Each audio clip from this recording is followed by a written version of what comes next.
अपने आज जो चर्चा करेंगे, आज अपने चर्चा करते हैं प्रमुख संस्कार। कितने संस्कार है? 16 संस्कार है। कुल संस्कारों की संख्या कितनी मानी गई है? 16 मानी गई है। देखो, इन 16 संस्कारों की अपने चर्चा करते हैं, एक एक करके क्रम वाइज अपने पढ़ते हैं। इसमें कई प्रकार से प्रश्न बनते हैं। पहला संस्कार कौन सा है, पांचवा संस्कार कौन सा है, सातवां संस्कार कौन सा है, अंतिम संस्कार कौन सा है? अंतिम संस्कार तो अंतिम ही होता है। अंतिम संस्कार जानते हो आप सभी लोग। तो उन्हीं संस्कारों की अपने बात करेंगे। उनका कर्म क्या रहता है? कई बार कर्म पूछ लेते हैं कि निम्न संस्कारों को कर्म में व्यवस्थित करो, नाम दे देगा, 5 संस्कार दे देगा। पहला उठा लिया, सातवां उठा लिया, दूसरा उठा लिया, 9वां उठा लिया, 12वां उठा लिया, और लिखेगा कि इनको सही कर्म के अंदर क्या है लिखो। तो कर्म भी हमें सही पता होना चाहिए, और कौन से संस्कार में क्या होता है वो बात भी हमें पता होनी चाहिए। तो सबसे पहले अपने शुरू करते हैं 1 नंबर संस्कार से। 1 नंबर संस्कार है गर्भाधान। गर्भाधान, इसे प्रथम संस्कार बोलते हैं। प्रथम संस्कार, गर्भाधान प्रथम संस्कार। बच्चे के गर्भ में आने पर जो संस्कार माना जाता है, यह कौन सा संस्कार है? गर्भाधान। बच्चे या शिशु के गर्भ में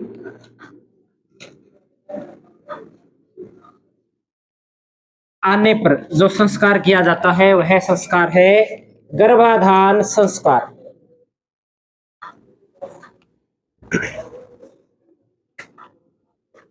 दो नंबर पे अपने संस्कार पढ़ते हैं। 2 नंबर पे कौन सा संस्कार आता है? पुंसवन संस्कार। इस संस्कार में क्या होता है? गर्भ धारण के 3-4 महीने बाद, गर्भ धारण के 3-4 महीने बाद पुत्र प्राप्ति की कामना करना कौन सा संस्कार कहलाता है? पुंसवन संस्कार कहलाता है। तो लिखेंगे गर्भ धारण के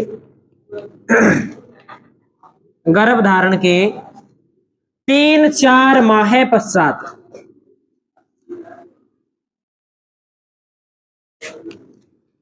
पुत्र प्राप्ति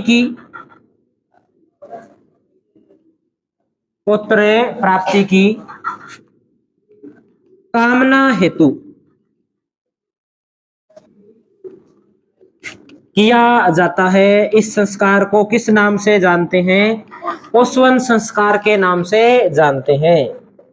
तो पहला संस्कार गर्भाधान, दूसरा संस्कार पुंसवन संस्कार, 3 नंबर पे हम लिखते हैं सीमंतोन्नयन संस्कार।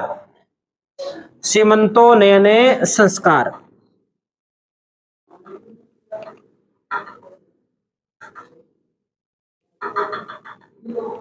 सीमंतोन्नयन संस्कार। अब बात करते हैं भी इस संस्कार में क्या होता है। तो इस संस्कार के बारे में हमें यह ध्यान रखना है कि गर्भ धारण के 6-7 माह के बाद में क्या है, जो गर्भवती स्त्री होती है उसे अमंगलकारी शक्तियों से बचाने हेतु जो संस्कार किया जाता है, भूत प्रेत से बचाने के लिए जो संस्कार किया जाता है वो कौन सा संस्कार है? सीमंतोन्नयन संस्कार। तो लिखेंगे गर्भ धारण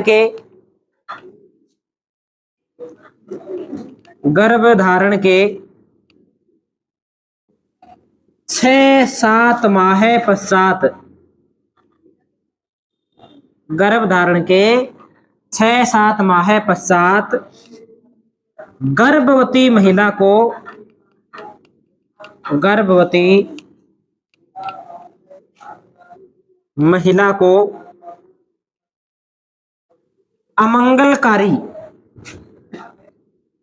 अमंगलकारी शक्तियों से बचाने हेतु किया जाने वाला संस्कार किया जाने वाला संस्कार। कितने नंबर का संस्कार है ये? तीसरा संस्कार है। ठीक है, एक बार वापिस देखते हैं हम। गर्भधारण प्रथम संस्कार है, उसके 3-4 माह बाद पुत्र प्राप्ति की कामना हेतु जो संस्कार किए जाते हैं उसे पुंसवन संस्कार के नाम से जाना जाता है। 6-7 माह पश्चात जब जो गर्भवती महिला होती है उसको अमंगलकारी शक्तियों से या भूत प्रेत से या टोने टोटके से बचाने के लिए जो संस्कार किया जाता है वो सीमंतोन्नयन संस्कार है। कर्म बिल्कुल सही याद रखना होगा इनका। 4 ये इससे नीचे लिखे दिखेगा क्या पीछे या ऊपर लिखे? ऊपर लिखते हैं, अपने नोट कर लिया पहला संस्कार सभी ने? लिखो।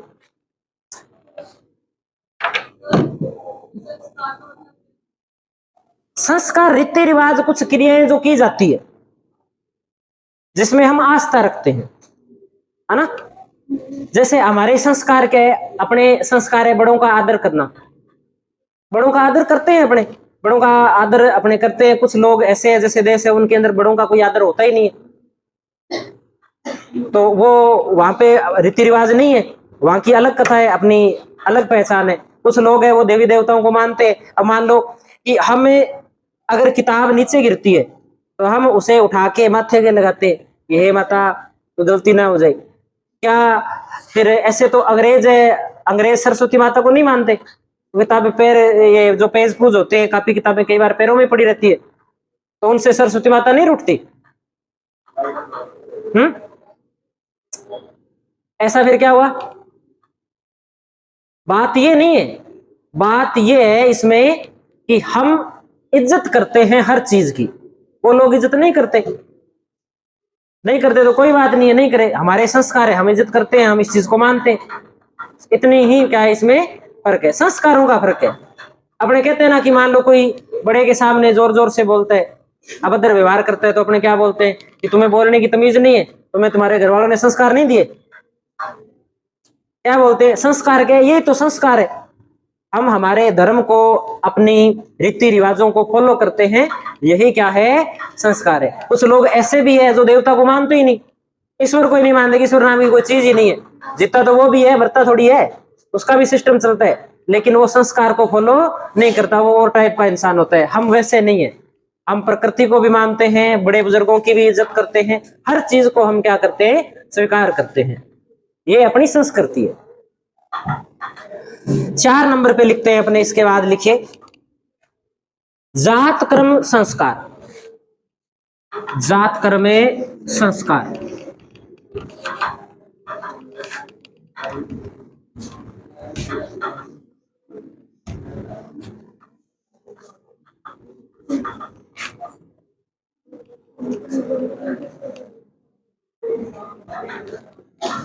जात कर्म संस्कार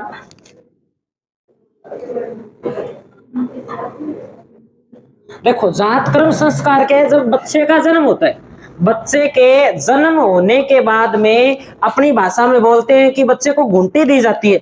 घुंटी जानते हो आप? जो घुंटी देने की रस्म है उसे किस संस्कार के नाम से जानते हैं? जात कर्म संस्कार। हम लोग घुंटी देते हैं, ठीक है, अपने बाद में ये भी कहते हैं कि इसको उसने घुंटी दी थी इसलिए वो उसके जैसा है। ऐसा भी होता है, ठीक है, हमारे रीति रिवाज है, हम मानते हैं, लेकिन ऐसी कोई बात नहीं है कि जो घुंटी देता है उसके जैसा होता है, ऐसा कोई सिस्टम नहीं है। सिस्टम क्या होता है? सिस्टम होता है कि जो बच्चा होता है, बच्चे के अंदर माता पिता, दादा दादी, नाना नानी, इन सभी के अंदर जो गुण होते हैं ना, वो सभी गुण इन बच्चों के अंदर पाए जाते हैं, उस बच्चे के अंदर पाए जाते हैं। ये बात मनोविज्ञान कहता है। इसलिए कुछ गुण है वो उस बच्चे के अंदर आ जाते हैं, कई बार सारे ही आ जाते हैं, कभी कुछ पिता के आते हैं, कुछ माता के आते हैं। कई बार ऐसा होता है कि बच्चे का सिर है वो दादे जैसा होता है, नाक होता है वो नानी जैसी होती है, होगा, क्योंकि वंशानुक्रम के सिद्धांत है ये, घुंटी वाला कोई सिस्टम नहीं होता। ऐसा अपने ऐसा मानते हैं कि अगर कोई बड़ा बुजुर्ग, कोई समझदार व्यक्ति घुंटी देता है तो ऐसा माना जाता है कि बच्चा उसके जैसा होगा, जो निकम्मा होगा उससे कोई घुंटी नहीं दिलाता। कोई भी घुंटी घंटी नहीं दिलाता। तो अपने लिख देते हैं जात कर्म संस्कार में, लिखिए जन्म के पश्चात बच्चे को घुंटी पिलाना। जन्म के पश्चात बच्चे को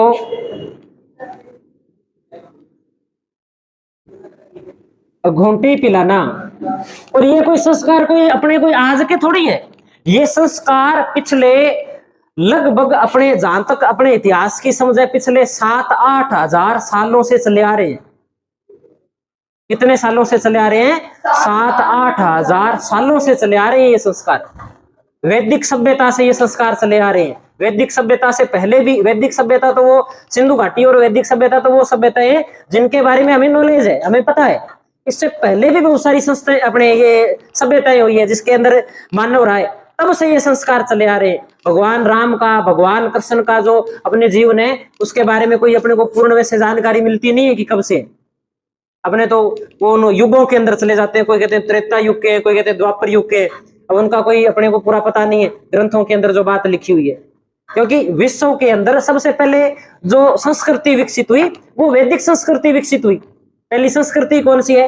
वैदिक संस्कृति है, जो सभ्य रूप से अपने देखते हैं। तो तब से जब से ये संस्कृति विकसित हुई तब से ये संस्कार चले आ रहे हैं और अपने उस संस्कृति को उतने सालों से मान रहे। कुछ लोग नहीं मानते, वो उनके अपने क्षेत्र के हिसाब से अलग रीति रिवाज है। 5 नंबर पे हम लिखते हैं, इसमें लिखिए नामकरण। 5वां संस्कार कौन सा है? नामकरण संस्कार।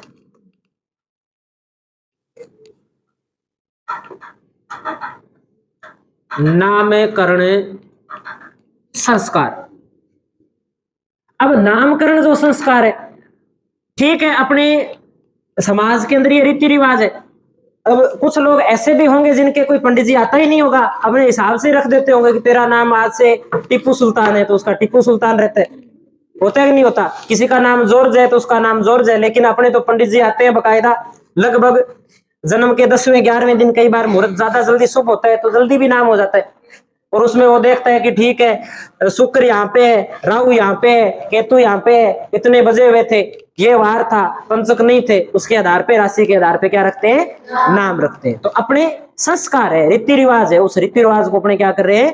फॉलो कर रहे हैं। अगर ये नहीं कराएं तो क्या बच्चे का कोई नाम नहीं रखेगा? नाम तो होगा ही, नाम तो रहेगा ही, लेकिन अपने रीति रिवाज है, अपने फॉलो करते हैं इस चीज को, पुराने समय से चल रही है। तो लिखेंगे नामकरण संस्कार में, लिखिए अपने जन्म के 10वें 11वें दिन, जन्म के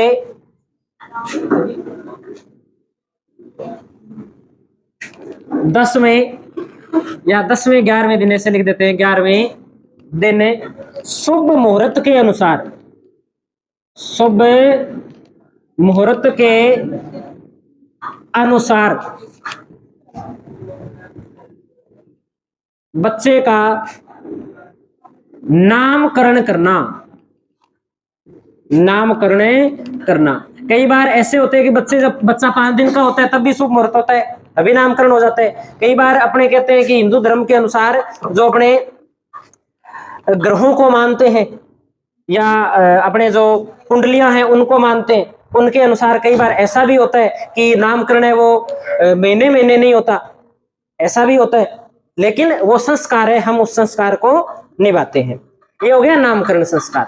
6 नंबर पे लिखिए इसके बाद निष्कर्मण संस्कार। निष्कर्मण संस्कार। निष्कर्मण संस्कार में क्या होता है? निष्कर्मण संस्कार के अंदर जब बच्चा लगभग 2-3 महीने का हो जाए तब उसे घर से बाहर पहली बार निकालना कौन सा संस्कार कहलाता है? निष्कर्मण संस्कार।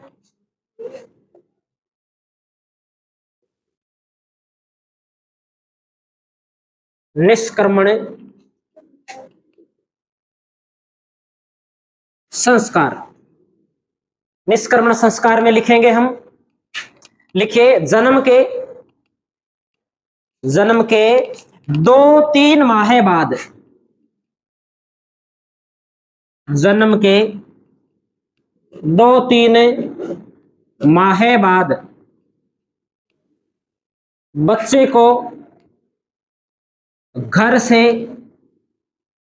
पहली बार घर से पहली बार बाहर निकालना, बाहर निकालना, या इस समय एक प्रोग्राम होता है जिसे बोलते हैं जलवा पूजन, बोलते हैं ना अपने, ये भी एक संस्कार है। ठीक है, इसे किस नाम से जानते हैं? निष्क्रमण संस्कार के नाम से जानते हैं।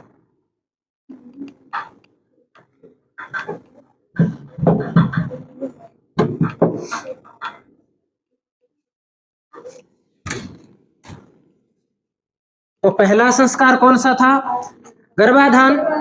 दूसरा पुष्पवन संस्कार। तीसरा, चौथा, पांचवा, छठा।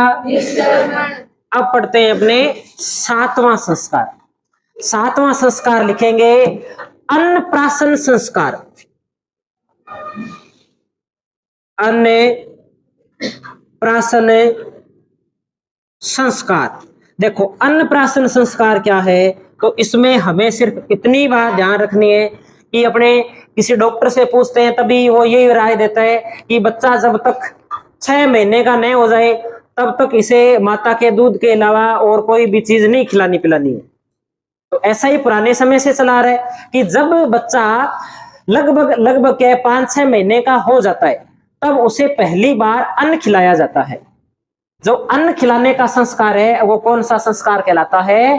अन्नप्राशन संस्कार कहलाता है। तो लिख देंगे इसमें, लिखिए, जन्म के 5-6 माह बाद, जन्म के 5-6 माह बाद बच्चे को पहली बार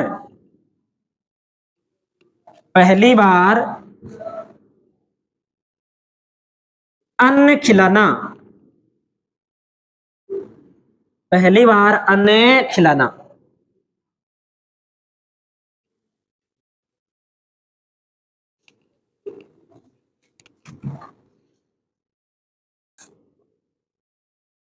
ये हो गया सातवां संस्कार। आठवां लिखिए इसके बाद में, चूड़ाक्रम संस्कार। कौन सा संस्कार है? चूड़ाक्रम, या इस चूड़ाक्रम संस्कार को कहा जाता है झड़ूला।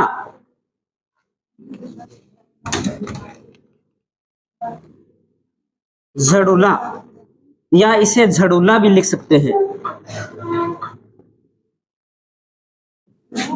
अपने बोल देते हैं झड़ूला बधारना।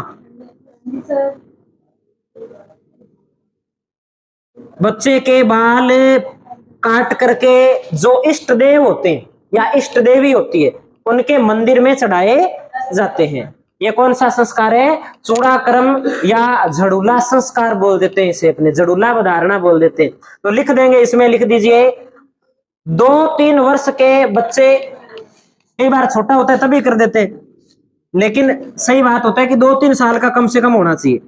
2-3 वर्ष के बच्चे के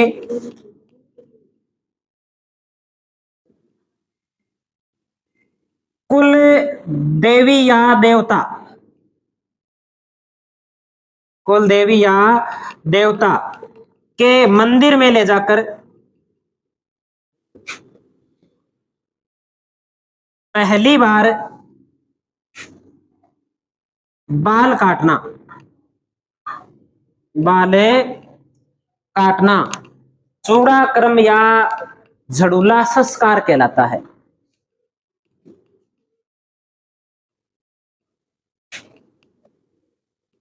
अब अगला संस्कार, 9वां जो संस्कार है, इस 9वें संस्कार में क्या होता है? बच्चा जब लगभग 5-6 साल का हो जाता है तब बच्चे के कान बिंधे जाते हैं, बच्चे के कान बिंधे जाते हैं। इस संस्कार को क्या बोलते हैं? कर्ण भेदन संस्कार। अपने कल ही बात कर रहे थे क्या इसकी? कब कर रहे थे? कर्ण भेदन की। तो 9वां संस्कार हम लिखते हैं कर्ण भेदन संस्कार। अपने वो पढ़ रहे थे आभूषण, तब हमने इस पे चर्चा की थी कि पुरुष कान है वो क्यों बिंदवाते हैं, तो उसका एक कारण ये भी है कि हमारे क्या है, एक संस्कार है, तो संस्कार के तहत कान बिंदाए जाते हैं। फैशन में बिंदवाते हैं वो एक अलग बात है।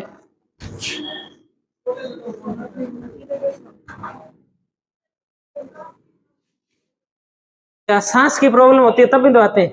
हो सकता है कोई, हो सकता है, अपने कुछ नहीं कह सकते। हाँ, कहीं से बिंदु गिना तो कान में ही जाएगा, वो कान में नहीं गिना जाता उसे। लिखो 9 नंबर लिखते हैं कर्ण भेदन।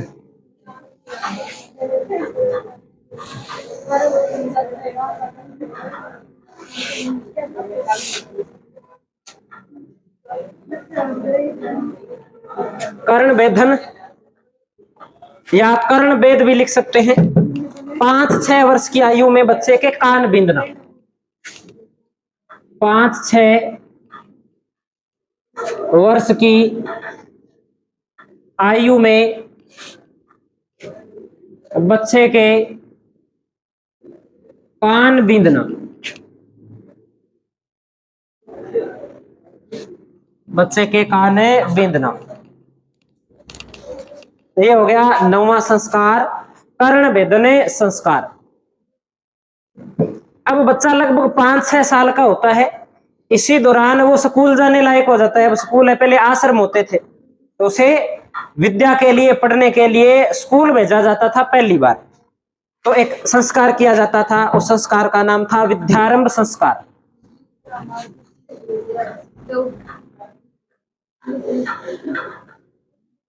विद्यारंभ संस्कार। ऐसे ही हमें भेजा था स्कूल, रोते हुए गए थे पहली बार, और हमारे लिए कौन सा डीजे लेके गए थे, ऐसे ही हम गए थे, और भाग के और आया था पहली बार जब स्कूल गया था, तब टीचर को गुमराह करके और घर भाग गया। याद है? बिल्कुल याद है। दूसरी बार भागा था तब सर ने पकड़ के पिटा था कि बोल भागेगा क्या। तो लिखो विद्यारंभ संस्कार के अंदर 5-6 वर्ष की आयु में, 5-6 वर्ष की आयु में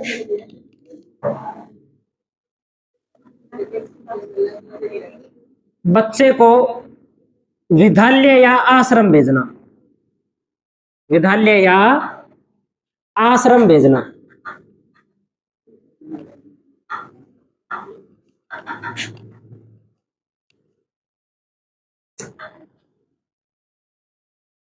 जिन सर ने मुझे पकड़ के पिटा था पहली बार, वो आज भी मेरे कांटेक्ट में है सर, मैं उनसे बात करता हूँ, मिलते हैं वो कई बार मुझसे।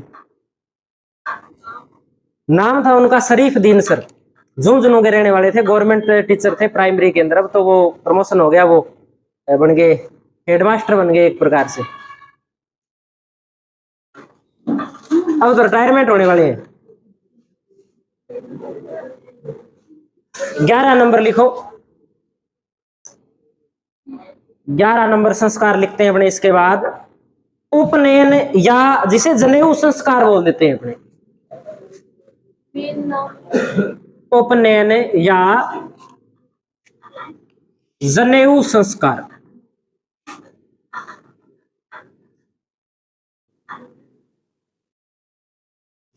उपनयन या जनेऊ संस्कार। देखो जनेऊ एक सूती धागा होता है जो धारण करवाया जाता है। आजकल तो नहीं है, पहले धारण करवाया जाता था, कुछ लोग आज भी रखते हैं। कुछ वर्तमान में क्या है कि पश्चिमी संस्कृति के प्रभाव के कारण हम अपने संस्कारों को खो रहे हैं। यही कारण है कि आज मुझे पढ़ाना पड़ रहा है, नहीं तो कल्चर नाम का सब्जेक्ट पढ़ाने का मतलब क्या है? क्या हमें हमारी संस्कृति नहीं पता? आधी एक पता है, आधी एक भूल गए, इसीलिए पढ़ाना पड़ रहा है। नहीं तो ये संस्कार अगर सारे अपने सही प्रॉपर रूप से होते तो हमें पढ़ने की जरूरत नहीं थी, हमें याद होता कि ये संस्कार कब हुआ था, ये संस्कार कब हुआ था। अपने तो कोई संस्कार इनमें से तो मुझे लगता नहीं है एक भी कोई याद है। कोई जीवन में याद है कोई हुआ है संस्कार क्या? हाँ वो एक हुआ है उनका।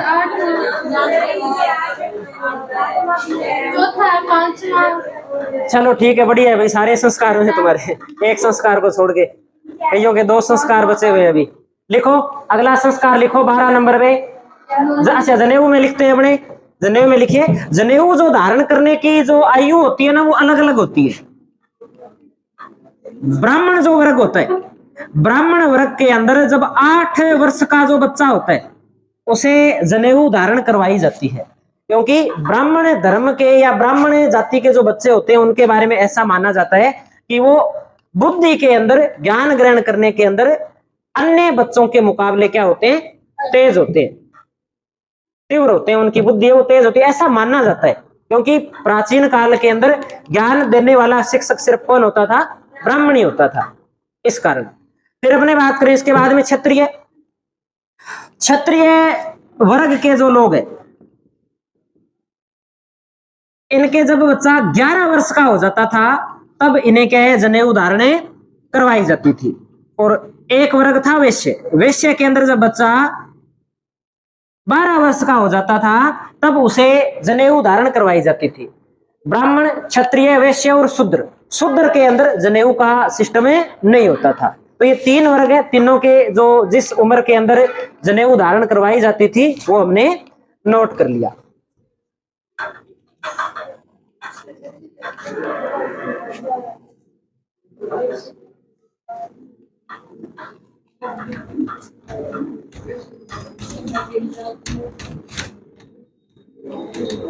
एक बात ये भी ध्यान रखनी है कि प्राचीन समय के अंदर ये जातियां अब है ऐसे नहीं थी, ठीक है। पहले जातियां कैसी थी, पहले जातियां ऐसी थी, ब्राह्मण कौन होता था, ब्राह्मण वो व्यक्ति होता था जो ज्ञान देता था, ज्ञान देने का कार्य करता था, वो क्या कहलाता था, ब्राह्मण कहलाता था, ठीक है। हो सकता है कि इस जो ज्ञान देने वाला भाई है उसका भाई है वो चमड़े का काम करे, ऐसा हो सकता था, तो वो चर्मकार था, शूद्र वर्ग में आता था। ऐसा भी हो सकता था कि एक ब्राह्मण का भाई सैनिक है तो वो क्षत्रिय था, तो क्या था, वो क्षत्रिय था। और ऐसा भी हो सकता है कि इनमें से इस ब्राह्मण का एक भाई व्यापार करने वाला है, व्यापारी है, तो वो वैश्य था, खेती करता है तो भी वो वैश्य था, ऐसा सिस्टम था। अब जो अपने जात पात चल रही है ऐसी जात पात नहीं थी। तभी एक ऋषि ने पुराने ग्रंथ में लिखा है कि मैं एक क्षत्रिय हूं, मेरे पिता ब्राह्मण है और मेरी माता है वो वैश्य है, यानी कि वो घरेलू कार्य करते हैं, पिता है वो अलग काम करते हैं, मैं हूं वो अलग काम करता हूं। तो एक ही घर के अंदर कितने प्रकार के लोग हो गए, यानी कि जाति कर्म के आधार पे थी, जन्म के आधार पर नहीं थी। जो जैसा काम करेगा वो उस वर्ग में आएगा, ऐसा सिस्टम था। ऐसा नहीं था कि ब्राह्मण का बेटा ब्राह्मण, क्षत्रिय का बेटा क्षत्रिय, ऐसी परंपरा नहीं थी अपने समाज के अंदर। ये बाद में इसमें रूढ़ियां आ गई, कुरीतियां जिसे बोलते हैं ना, उसके कारण ऐसा हो गया कि ब्राह्मण का बेटा ब्राह्मण, पहले ऐसी कोई कहानी नहीं थी।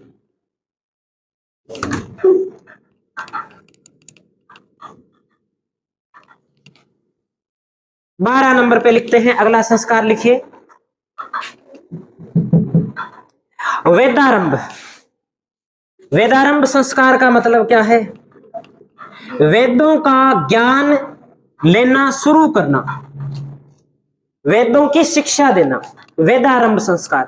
पहले एनसीईआरटी की किताबें नहीं लगती थी, पहले क्या लगते थे, वेद लगते थे, वो 4 होते थे, 4 वेद है वो याद करने होते थे, कंठस्थ याद करने होते थे, लिखित में नहीं होता था काम, याद ही करना होता था सारा। बाद में धीरे धीरे जो मेमोरी है वो कम होने लग गई तो फिर लिखने की आवश्यकता पड़ी, फिर इन वेदों को लिखा गया। पहले सारे वेद थे वो क्या थे, मौखिक थे, लिपिबद्ध नहीं थे।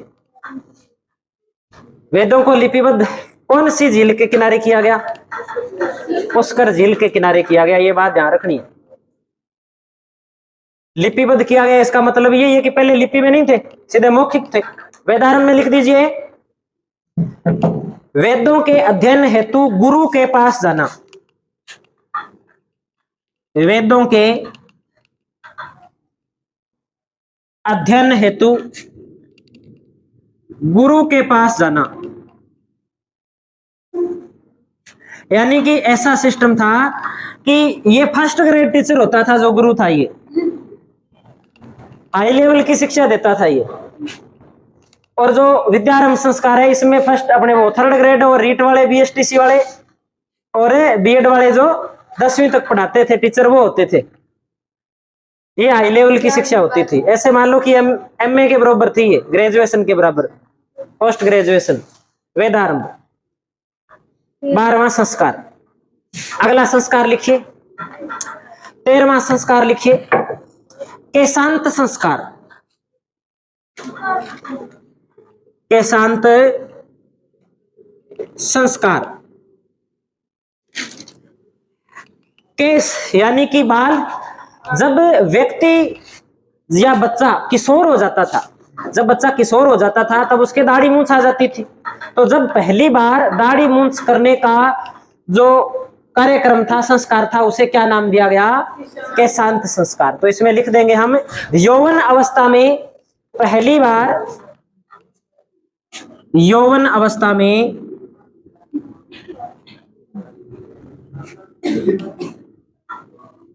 पहली बार दाढ़ी मूंछ काटना,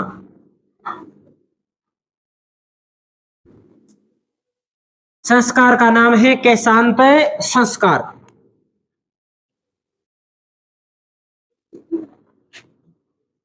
अगला संस्कार लिखते हैं समावर्तन संस्कार।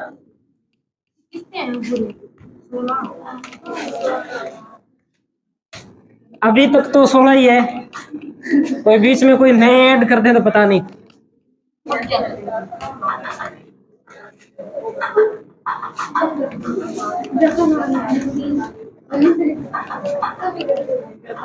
लिखो 14 नंबर पे हम लिखते हैं समावर्तन संस्कार। समावर्तन संस्कार क्या था कि जब वेदों की शिक्षा पूरी हो जाती थी, जब वेदों की शिक्षा पूरी हो जाती थी तब शिक्षा पूर्ण होने के बाद में बच्चे वापस क्या है, घर लौटते थे। तो वह संस्कार कौन सा कहलाता था? समावर्तन संस्कार कहलाता था। तो लिखेंगे वेदों की शिक्षा पूर्ण होने के बाद, वेदों की शिक्षा पूर्ण होने के बाद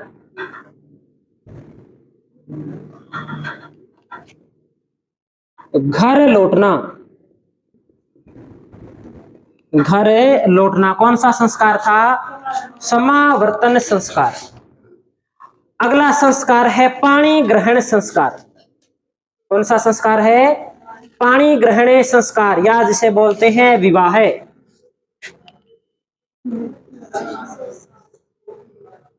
पाणी ग्रहण या विवाह संस्कार।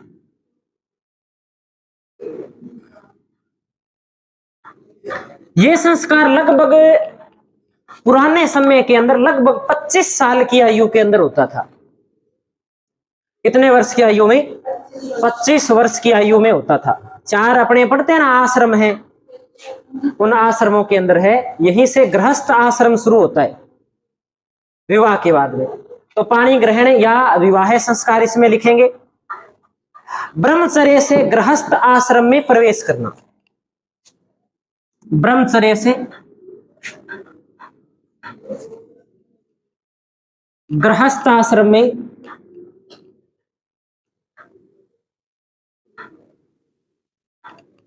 प्रवेश करना।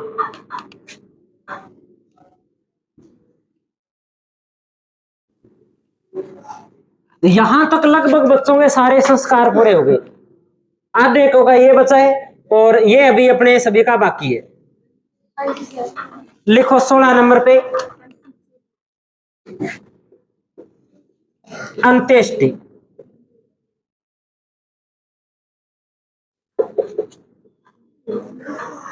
अंत्येष्टि मृत्यु के बाद अंतिम संस्कार करना, मृत्यु के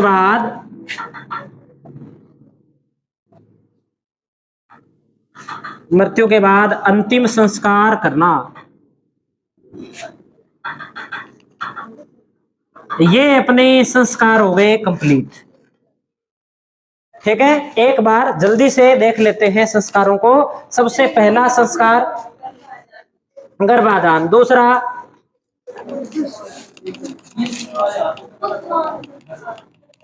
बीएसटीसी वाले हाथ ऊपर